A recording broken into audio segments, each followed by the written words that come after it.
Welcome to News 12 Nightside. I'm Drew Scott. We begin with the arrest of a Uniondale man accused of using his iPhone to take inappropriate pictures of a young woman. Now, police say 21-year-old Jonathan Vega was arrested Saturday for using his iPhone to look up a woman's skirt and take a picture before pushing her and running away. They say it happened in June in Garden City. Police who live nearby couldn't believe it would happen in their community.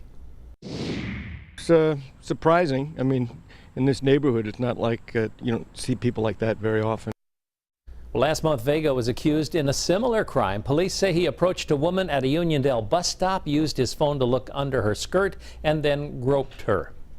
3 teens were robbed at Knife Point and Kings Point. Police say that the 16-year-old victims were approached around 11:45 Saturday night on Dock Lane by 2 men who covered their faces. The thieves took off with the victims' property, including some clothing. No one was hurt. No arrests have been made. Police say this Queens man is responsible for a series of rim and tire thefts targeting Honda owners in Elmont. Police say Benjamin Camille was arrested Saturday morning and caught with stolen tires, then linked to more than a dozen other incidents since July.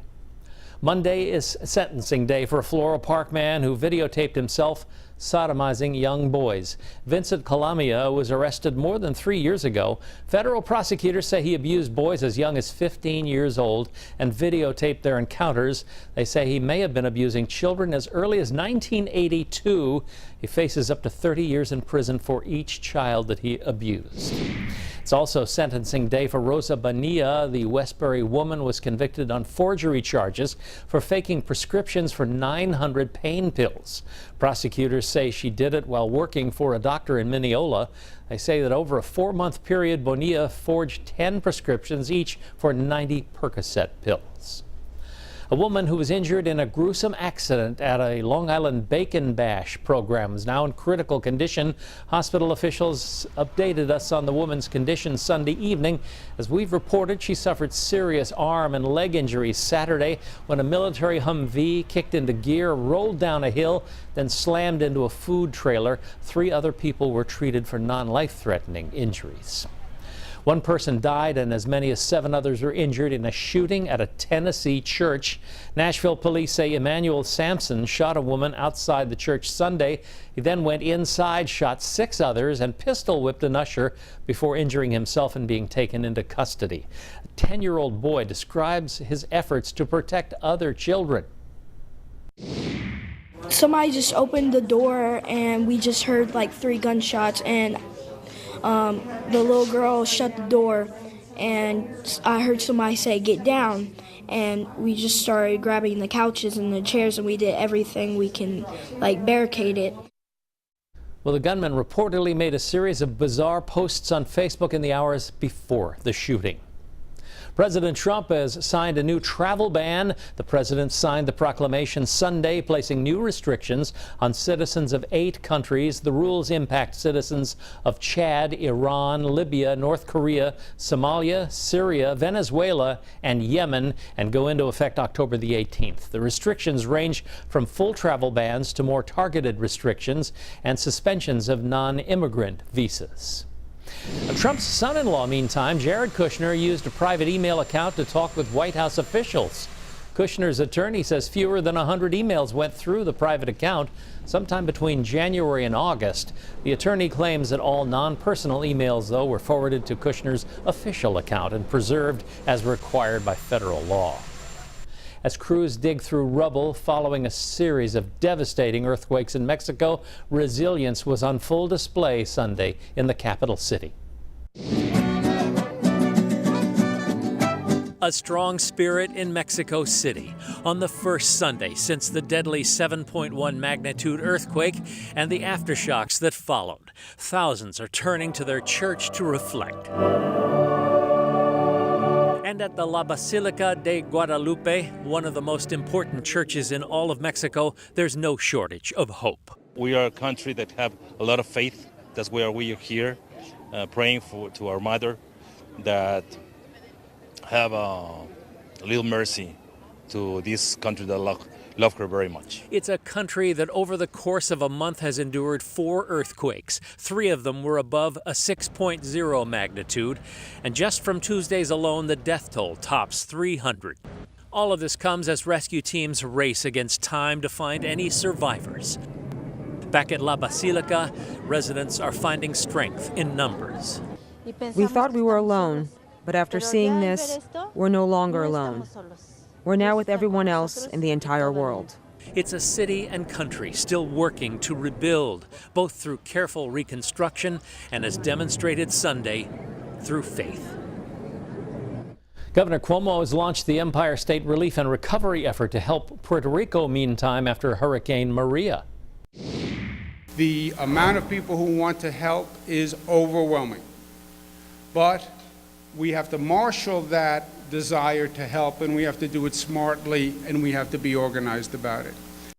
The efforts bring together a wide range of civic, business, and industry partners to provide needed service, goods, and funds to the devastated island. It will also provide opportunities for New Yorkers to contribute to the relief efforts. JetBlue has given $1 million to transport people and cargo. A beautiful summer-like day for Concert for a Cause.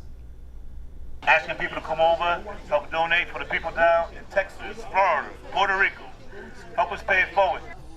Hundreds of people came to the beach and boardwalk Sunday for a hurricane relief concert in Long Beach. The event was held to help the victims of Hurricanes Irma and Maria.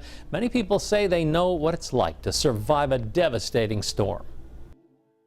After Hurricane Sandy, we were hit really hard, and it was great having people support us, and we wanted to be here to support them. The City of Long Beach officials and the CSEA Workers Union organized the event. Well, the storm is also churning up dangerous rip currents and rough surf here on Long Island.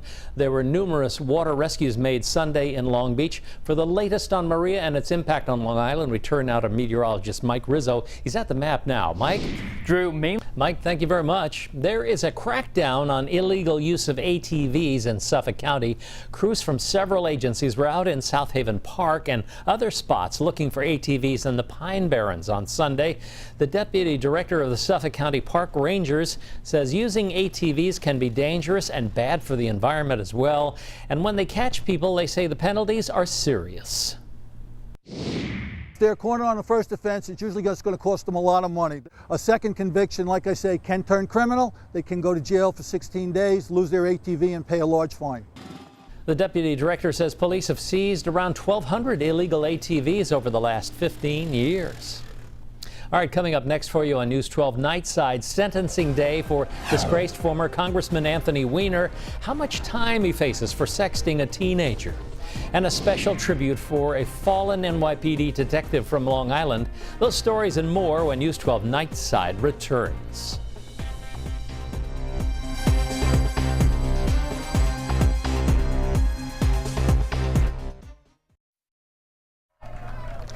Well, Monday is sentencing day for disgraced former New York Congressman Anthony Weiner. He could face more than 2 years in prison after he admitted to sexting with a 15-year-old girl. As part of his plea agreement, Weiner agreed not to appeal any sentence between 21 and 27 months. Monday could be the day Suffolk's Board of Elections announces a winner in the Smithtown Supervisor primary race. After the polls closed on primary night, incumbent Smithtown Supervisor Pat Vecchio was trailing challenger Edward Werheim by just a few dozen votes. Hundreds of absentee ballots needed to be counted. The Board of Elections has said a result could be announced Monday. A fallen NYPD sergeant will be honored in his hometown Monday. The town of Huntington will announce plans to build a spray park named for Paul DeZolo. He's a 19-year NYPD veteran who was shot and killed in November while chasing a suspect in the city from Brentwood. The spray park will be built near DeZolo's home in Elwood Park. Long Islanders hit the pavement in New York City Sunday morning to honor a fallen hero. Chopper 12 was above the annual Stephen Siller Tunnel to Towers run. 30,000 runners took part in the 5K, which retraces the 9/11 hero's final footsteps. The firefighter ran through the Brooklyn Battery Tunnel to rescue survivors back on 9/11. A taste of Italy Sunday in North Massapequa. The Columbus Lodge Italian Feast and Festival took place on North Broadway. It featured 13 blocks of food. Count them, 13 blocks, entertainment as well as games. This was the festival's 22nd year. Over in Suffolk, the 15th annual Walk in the Park and Family Picnic held in Holtsville. That event raises money for a Developmental Disabilities Institute, and organizers say their goal was to raise $100,000. Now a look at the stories you'll see tomorrow in Newsday. Monday's cover will read Show of Unity. Pick up a copy for a look at the NFL teams standing together against President Trump. Also, a Ugandan health clinic built with the help of an East Northport church needs help with beds and supplies. Floral Park residents expressed concern over teens hanging out in a tunnel. And Huntington Town moves forward with plans to extend sewers. Those stories and more tomorrow in Newsday. Well, it doesn't feel like it, but fall is here, and that means it's time for pumpkins. Doug Geed heads to Watermill for some fall fun out on the East End. Piles of pumpkins. Seems like. All right, coming up next on News 12 Nightside, meteorologist Mike Rizzo returns with a look at your hyperlocal Long Island weather. And the Giants' latest loss was a real kick in the gut. Kevin has that and more coming up next in sports.